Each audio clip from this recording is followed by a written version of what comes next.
no person having received a majority of the whole number of votes cast by surname, a speaker has not been elected.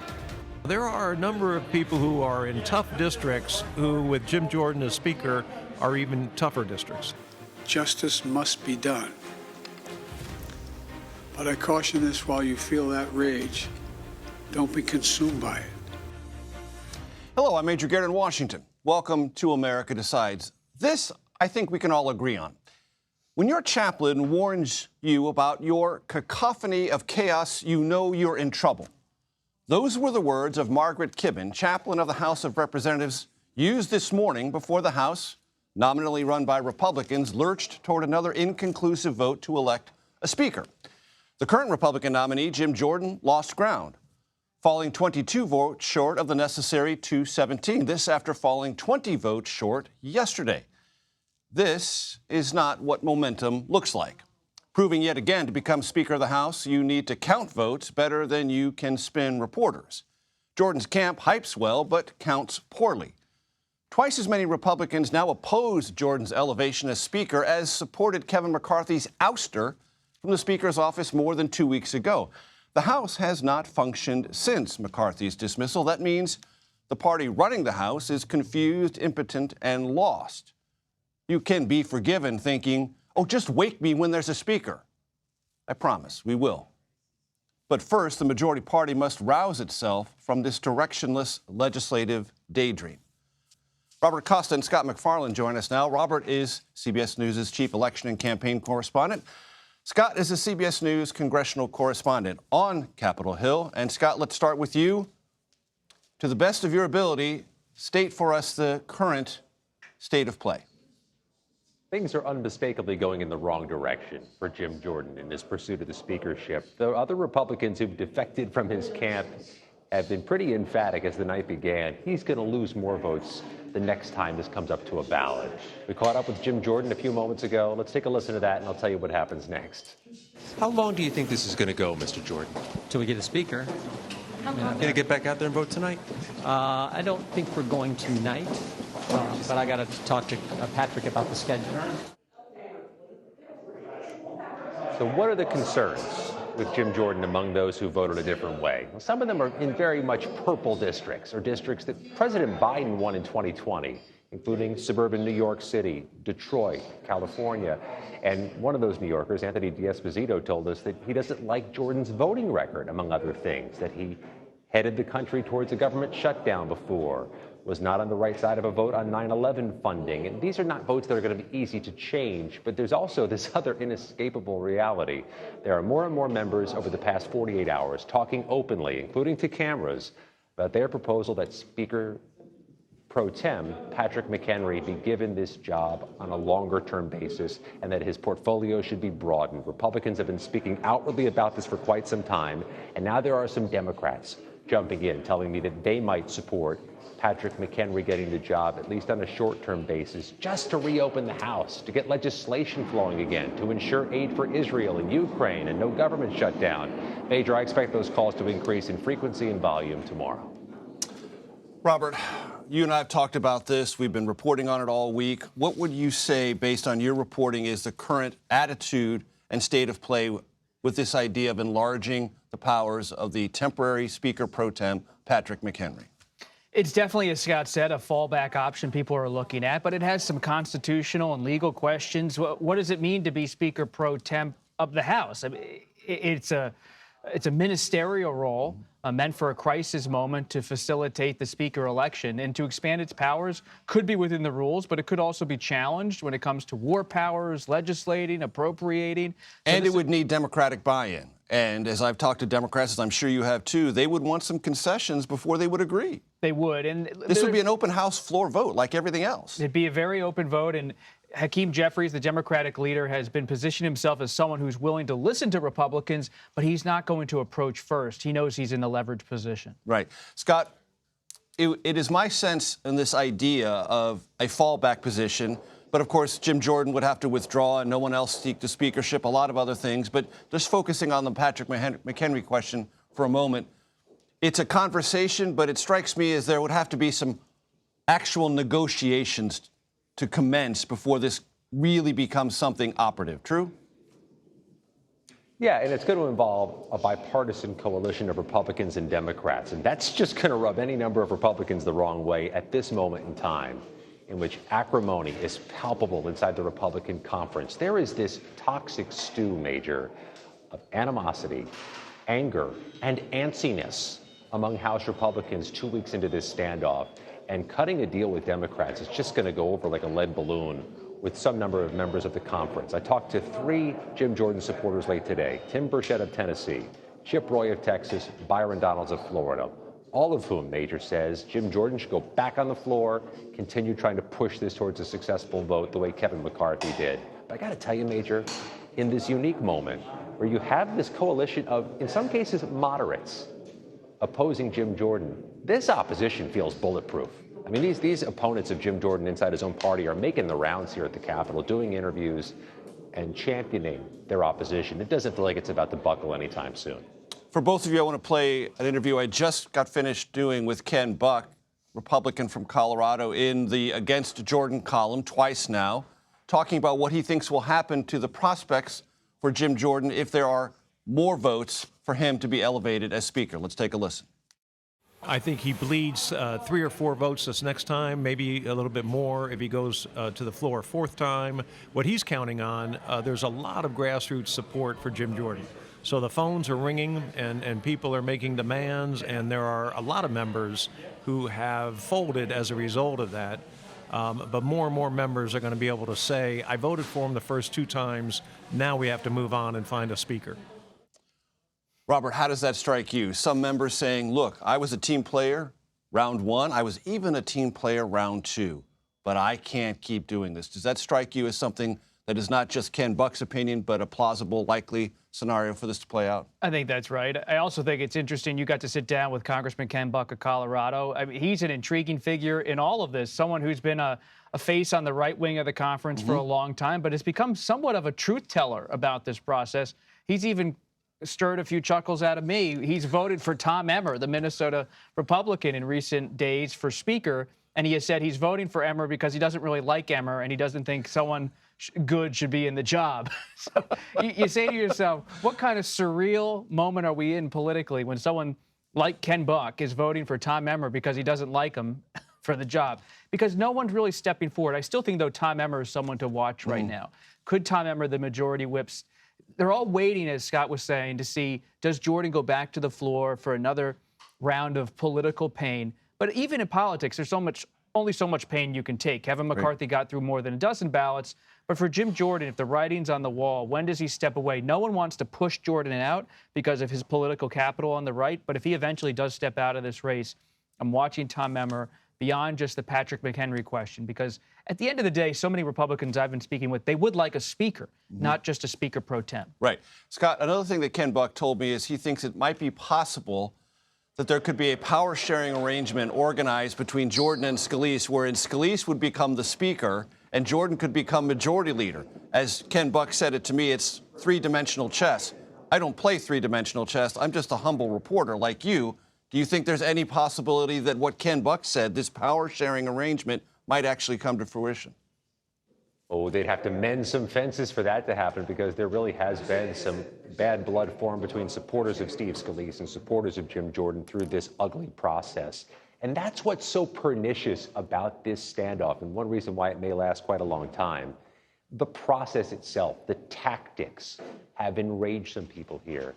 Congressman Don Bacon of Nebraska's staff shared with me some text messages Bacon's wife received from some anonymous person trying to leverage her into convincing her husband to vote for Jim Jordan. You know, talk radio, conservative media started mobilizing their audiences to flood the phones of congressmen to get them to call and make them vote for Jim Jordan.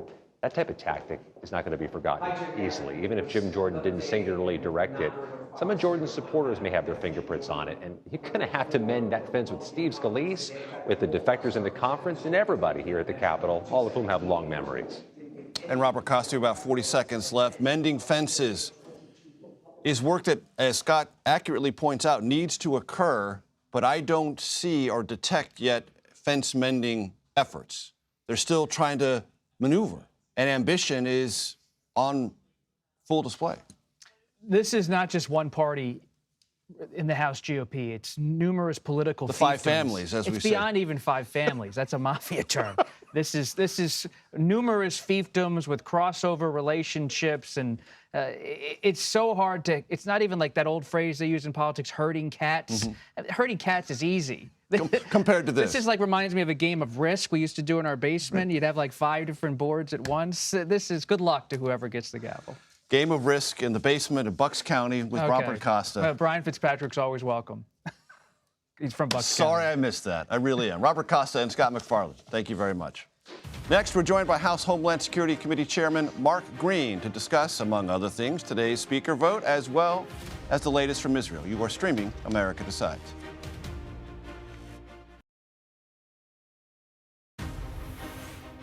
Welcome back to America Decides. Republicans and Democrats on the House floor today stressed the importance of electing a speaker who supports Israel. But as things are in Washington, both sides have different concepts of who the right candidate is.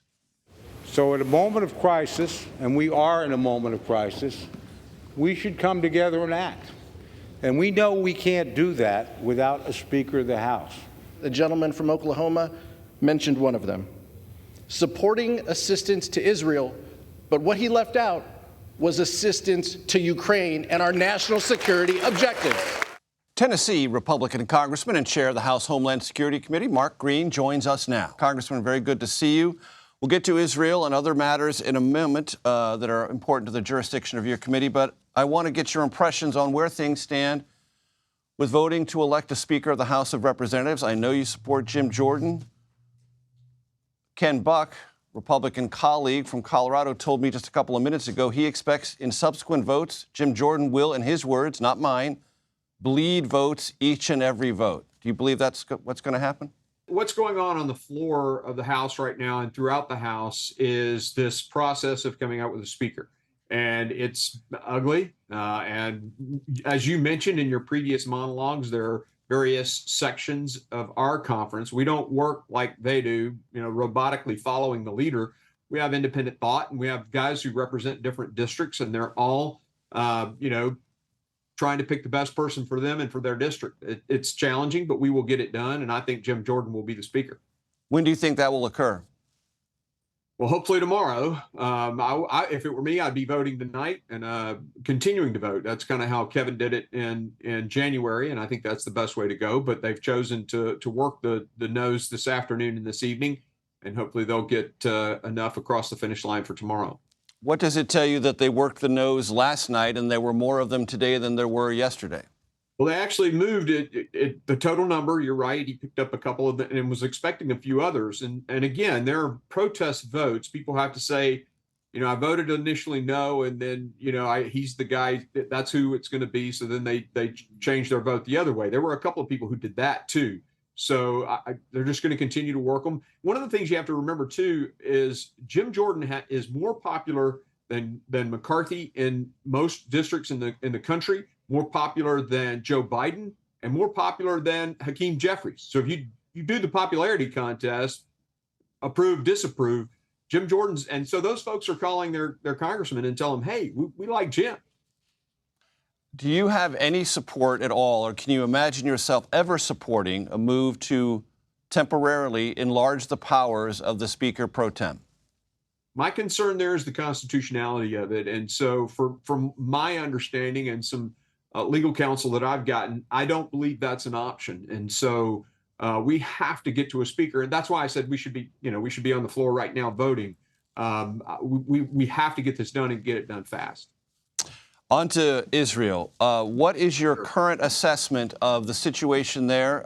President Biden, while traveling back from Israel, just gaggled with reporters. I'm not sure if you're aware of this, Congressman, so if you're not, let me just say what the president said, that the Egyptian president, al-Sisi, has agreed to open the Rafah gate and allow humanitarian assistance into the country. The president described him as highly cooperative in this matter, and that if Hamas stops any of that or intercepts any of that aid from getting to the civilians, it will end. But the president said it's a cooperative agreement between the Netanyahu government and the al-Sisi government in Egypt and Israel. Your reaction? Well, I think that's good news. What a lot of people don't realize is that Hamas is terrorizing some Palestinians, a lot of Palestinians. Now, there are Palestinians that support Hamas in the Gaza Strip, but there are a lot of Palestinians who don't. And that's something that Americans need to be aware of. Hamas is the terrorist organization that currently controls Gaza, but they are not beloved by many Palestinians. And those are the individuals we want to help and make sure they have the humanitarian assistance that they need. But Hamas, I mean, they're murderous, subhuman. I mean, they beheaded babies. These people need to be destroyed. And so support what Israel's doing, but I also support making sure that the citizenry have a way to get out and have a way to get the things that they need. On what level do you, in terms of priority, Congressman, do you place Israeli and collaborative U.S. efforts to free the hostages inside Gaza? Look, that's the hardest thing there is. And in Gaza, it's the hardest, I mean, hostage rescue. I was a flight surgeon for a special operations aviation unit and worked with our tier 1 assets. Hostage rescue is the hardest thing there is. And that location with the subterranean, environment, it's very difficult. So negotiations, I think, are the first step. You do everything you can. And if I were the president, I'd be telling Hamas, you got 72 hours or we're coming. I mean, we got to be very firm with these people. And the same with Iran, they're backers. But do everything you can to get them out, and then you go rescue them if you can. Congressman, as you're aware, the president said earlier today that U.S. intelligence, independent of Israel, asserts that it was a Palestinian terrorist organization, not Hamas, that launched the rocket or the missile or the projectile that hit the hospital, killing some 200, 300, maybe 500 people. Was that intelligence shared with you? Do you have any reason to doubt it?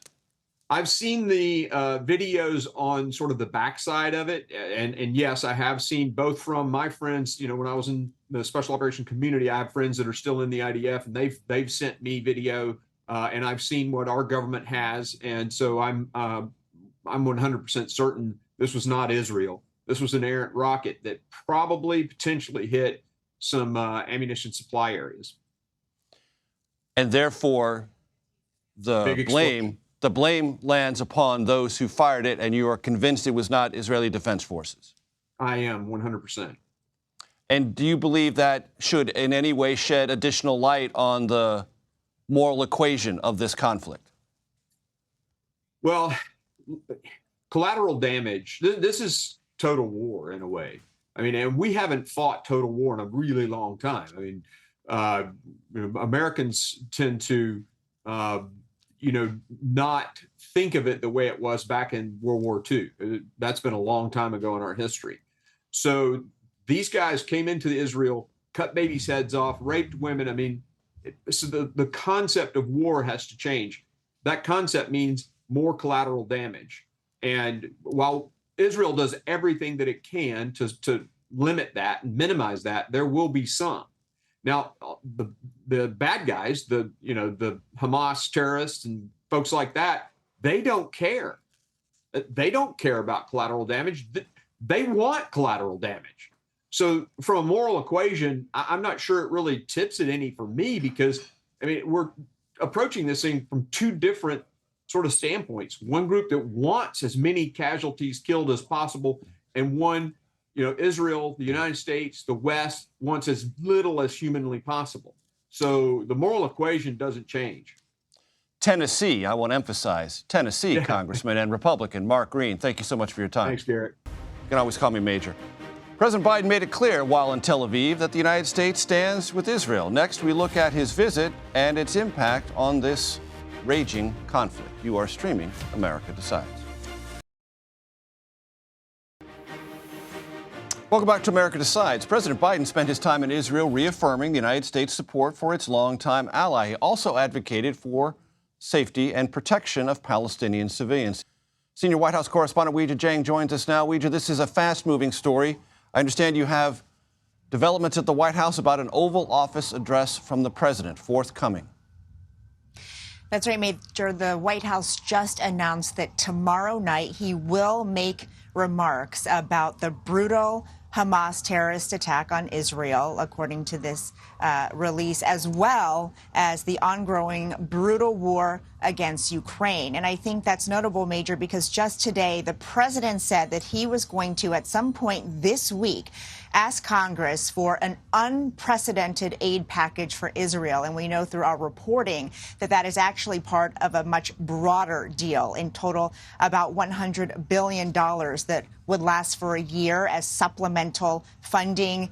And it would include not only money for Israel, but also for Ukraine, border security, and Indo-Pacific countries, including Taiwan. So perhaps he will announce that tomorrow. But we do expect this will be from the Oval Office, which always marks how significant the remarks will be.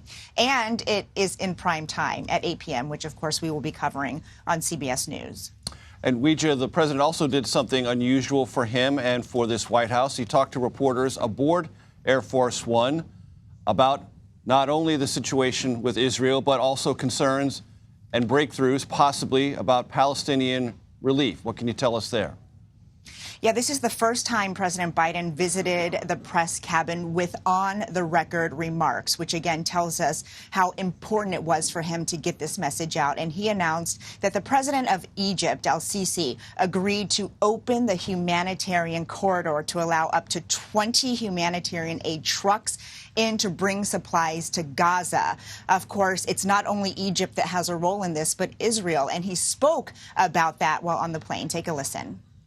Israel has been badly victimized, but, you know, the truth is that if they have an opportunity to relieve suffering of people who have nowhere to go, they're going to be, it's what they should do.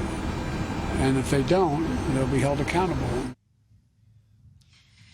And, of course, Israel has held Gaza under siege, blocking off aid for 10 days now to that area. So this is a tremendous breakthrough, Major. But it is notable that the president said this was to get aid in, not to get civilians out, which, of course, includes Americans who are trapped there. So this was very significant because there were questions about whether he could get this done, since he was supposed to have this meeting with Arab leaders in Jordan in person today, but they canceled, and that was going to be the main focus. And he said he didn't regret that that meeting didn't happen in person, because ultimately he was able to achieve his goal of getting that corridor open for civilian aid. Major. From the North Lawn at the White House, Weija Jiang, we thank you. Back to the impasse over electing a speaker. Have we ever been here before? Mid-Congress? Absolutely not. This dysfunction is of a truly historic nature, but we have seen a prolonged impasse over electing a speaker. The most comparable occurred in 1839. And look, I'll spare you the drama between Democratic and Whig parties. To summarize, the House could not organize itself and therefore could not elect a speaker. A frustrated member of the House, former President John Quincy Adams, yes, he served in the House after being president, declared himself, quote, chairman of the House of Representatives. The position didn't exist, but to end the turmoil, lawmakers gave Adams temporary powers to run the House. Adams held these powers for 11 days until a speaker was elected, one Robert M.T. Hunter of Virginia, who, at the ripe old age of 30, remains, to this very day, the youngest speaker ever elected. Anything can happen. That does it for today. We thank you for watching. You're streaming CBS News.